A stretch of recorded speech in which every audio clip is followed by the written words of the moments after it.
Assalamualaikum warahmatullahi wabarakatuh. Perkenalkan, saya Yepa Utami, peserta Latsar CPNS Kabupaten Kaur tahun 2021, gelombang 2, angkatan 7, kelompok 4. Pada video kali ini, saya akan menjabarkan tentang potret etika publik di Indonesia dan solusinya. Selamat menyaksikan. Sebelum kita berbicara tentang potret etika publik di Indonesia pada saat ini, saya akan menjelaskan tentang etika publik terlebih dahulu. Etika publik adalah pencerminan tentang norma yang menentukan benar atau salah, baik atau buruk perilaku, tindakan dan keputusan dalam merumuskan kebijakan publik dengan tujuan menjalankan tanggung jawab sebagai pelayan publik. Lalu, bagaimanakah etika publik di Indonesia?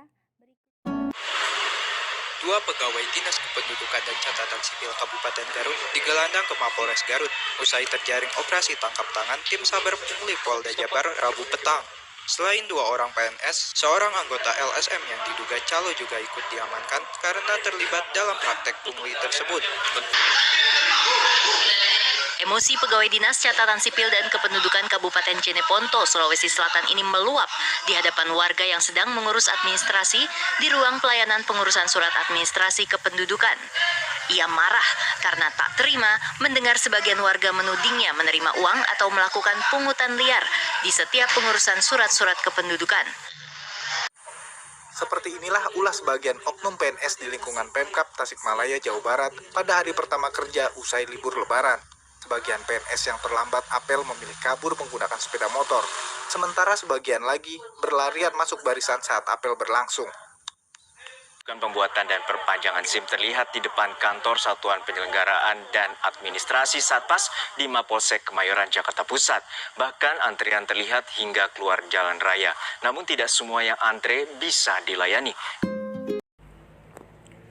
Dari video dapat disimpulkan bahwa potret etika publik di Indonesia saat ini masih penuh dengan ketidakpastian biaya, waktu, dan prosedur pelayanan.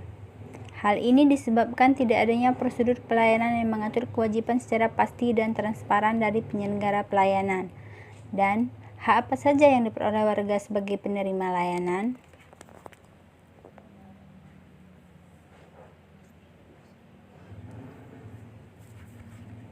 Ketidakpastian prosedur pelayanan itulah yang menstimulasi warga untuk melakukan hal ilegal seperti membayar pungutan liar kepada petugas atau pengguna jasa calo, agar kepastian pelayanan bisa segera diperoleh.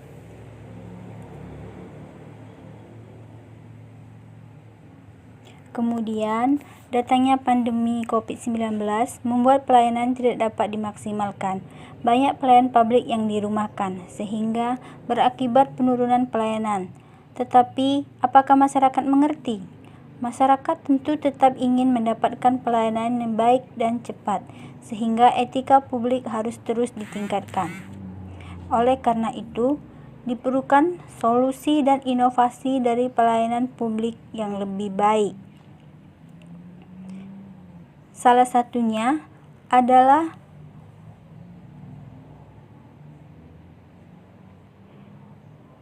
yang pertama, yaitu aplikasi Selawe Dukcapil.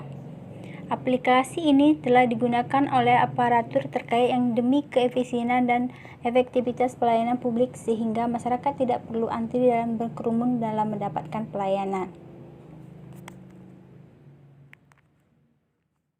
Normal, Dukcapil Kota Bengkulu akan meluncurkan program baru yaitu salawe.bengkulukota.go.id.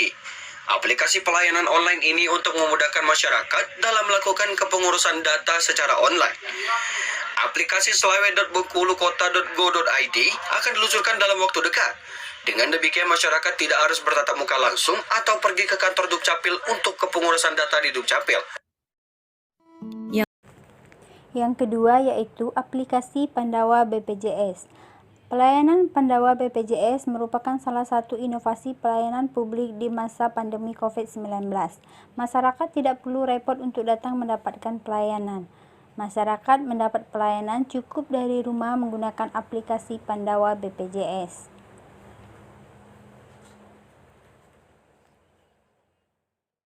Sebagai langkah nyata dalam mencegah penyebaran dan penularan pandemi COVID-19, BPJS Kesehatan berinovasi untuk kemudahan layanan bagi peserta JKN KIS melalui kanal layanan yaitu pelayanan administrasi dengan WhatsApp atau Pandawa.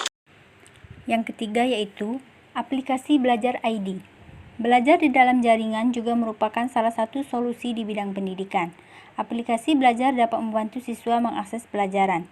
Dalam hal ini, guru sebagai pemberi layanan harus memberikan pelayanan yang maksimal agar materi pembelajaran bisa tersampaikan meskipun di suasana pandemi COVID-19. Dari beberapa potret etika publik dan solusi yang sudah dilakukan di Indonesia, sebagai ASN, kita juga harus melakukan solusi dan inovasi dalam melakukan pelayanan. Solusi yang dapat dilakukan khususnya pada masa pandemi COVID, yaitu yang pertama, pentingnya alat untuk mengukur kepuasan masyarakat. Di sini alatnya, Indeks Pelayanan Publik Nasional, Survei Kepuasan Masyarakat. Yang kedua, pemenuhan sarana agar masyarakat dapat dilayani dengan baik. Yang ketiga, menjadi pelayan publik dengan pelayanan baik dan pelayanan prima demi memenuhi kebutuhan masyarakat. Yang keempat, mengubah pola pikir dari penguasa menjadi pelayan, wewenang menjadi peranan, dan sadar bahwa jabatan adalah sebuah amanah. Yang kelima, optimalisasi penggunaan IT agar dapat memberikan pelayanan yang baik di tengah pandemi COVID-19. Demikian dari saya. Semoga video ini bermanfaat untuk kita semua. Salam sehat.